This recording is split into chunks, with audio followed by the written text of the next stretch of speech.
Jared Polin, FroKnowsPhoto.com. Trying something different today with just audio for the super secret project. I want to talk about how you are going to price yourself. Now, I don't mean you're selling yourself off for the highest bidder. I mean price your photography. It's a major question out there, and it's something that I dealt a lot with when I was younger, trying to figure out, well, how do I charge for my work? What do I do? What is my time worth? And this is something that I'm going to go into in one of my first courses or books.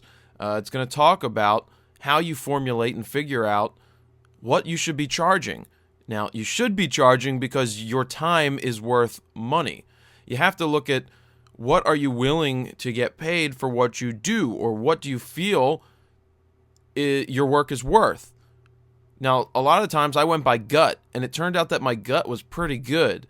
It didn't mean that, I came up with pricing that I thought was pretty good based on a day rate. So how you figure out pricing, or what pricing could be based off of, you have a day rate, a half-day rate, there's travel time involved, and you have to include editing. A lot of people forget that if you say, oh, it's going to be $100, well, you still have to edit.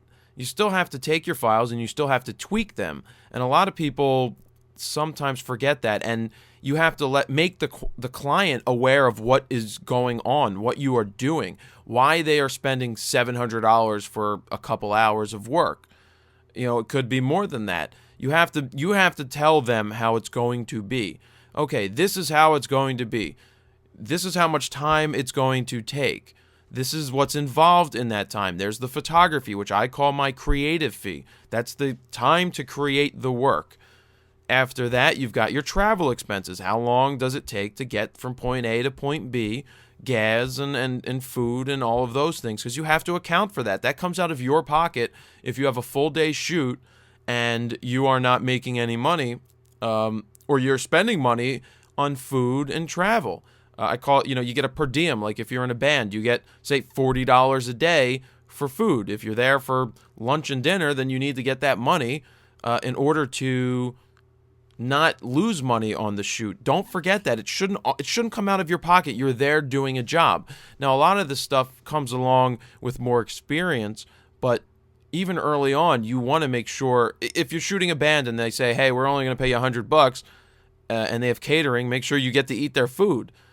It's simple things like that do go a long way. So when you're trying to price out what you are going to charge for a shoot, if it's a portrait session for a family, you come up with something like, this is my sitting fee, this is what I charge for my time. My time, but my creative fee for creating the images is X. That does not include travel, and that does not include the editing time. I like to come up with something that includes, it's a package that includes a lot of those items. It includes the creative fee, the travel, and editing. Then there could be usage charges. If somebody wants to use the images in a certain place, you get into a whole nother discussion, and we'll get into that at some point. But a lot of times they just want it for online use, and then they may want it for print use, and then you're looking at charging them more for what they're doing. You have to take into account what they're doing. You own the rights to the images when you take them. You press that shutter button, you own the rights. Now, you may not own the rights if you're shooting for somebody else in terms of your second shooting at a wedding. They own the rights because they're hiring you as a subcontractor to take the photos. Now, when somebody hires you to photograph a corporate gig, they don't just own the photo. They don't own the rights to the images because they hired you. It's based on what your agreement is. So keep that in mind, that you always need some sort of agreement, written agreement, determining what what the rights are, what they get, what you keep, what you are delivering. Because without that, they're going to think that they own everything, and they do not own everything. I know I'm getting a little off base here, and I'm going to go into more detail in a full chapter of this in the books, but let's break it down. Your time. It's a 2-hour photo shoot. Do you have a day job? What do you make per hour at your day job? Is that a good amount of money to make for your photo shoot? Or does it sound reasonable to say, I am going to photograph a family to charge them $225, which to me sounds pretty reasonable. And for the $225, that's going to include some travel, and that's going to include your editing time. But if you break that down, I have a calculator here because, math and all that good stuff. If you say it's like a 4-hour gig, now let's say it takes you 5 hours to do everything. $225. Photo shoot is 2 hours. Travel is a half an hour each way. So there you're at 3 hours, and you spend, say, another hour editing, and then maybe another hour discussing on the phone the prints they want or changes that the subject wants. Don't forget that's time too. So you've got $225 divided by 5, $45 an hour isn't bad. At least I don't think that's bad for an hour of work. That's probably more than a lot of us get doing a day job. But just a simple thing of breaking everything down into what you think is reasonable for you, that's all that matters. If it's reasonable for you and it feels right, then go with it. The gut instinct here does work out quite a bit. And you don't always want to, you set a price. You don't want to come down in price after somebody says something like, oh, I can't afford it. But don't be afraid to cut somebody a break in another way. Oh, if you decide to go with, we're going to do this. This is my price, $225. But you know what? I'll give you a discount on a print, on the prints. Or, let me throw in an 8x10 print here. It's always great to add value.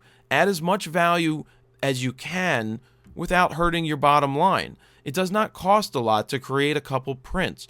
But if hey, I'll give you a 4x6 of each photo that I go ahead and edit, or I allow you to use the photos online, say for a family portrait on Facebook, added value goes a long way because it sweetens the pot. It makes it seem like you're giving a lot for what they're paying.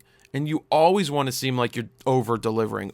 Strive to over-deliver in everything that you do because it goes a long way. And it doesn't always have to cost you more money to over-deliver. So I think I'm going to cut it off there because I keep giving too much information to you guys. And I don't mind giving too much information. It's just I like to talk. I keep talking.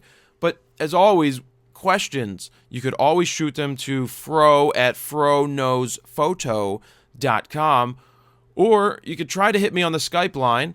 You guys know that I do get a lot of Skype messages, and I do try to respond to them. I don't always get to them, but, hit me back, leave a question. I try to respond to them when I can get to them. Same with the emails.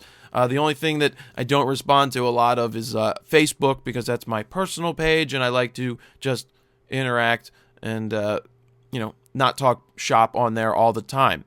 So, there is some information on setting up.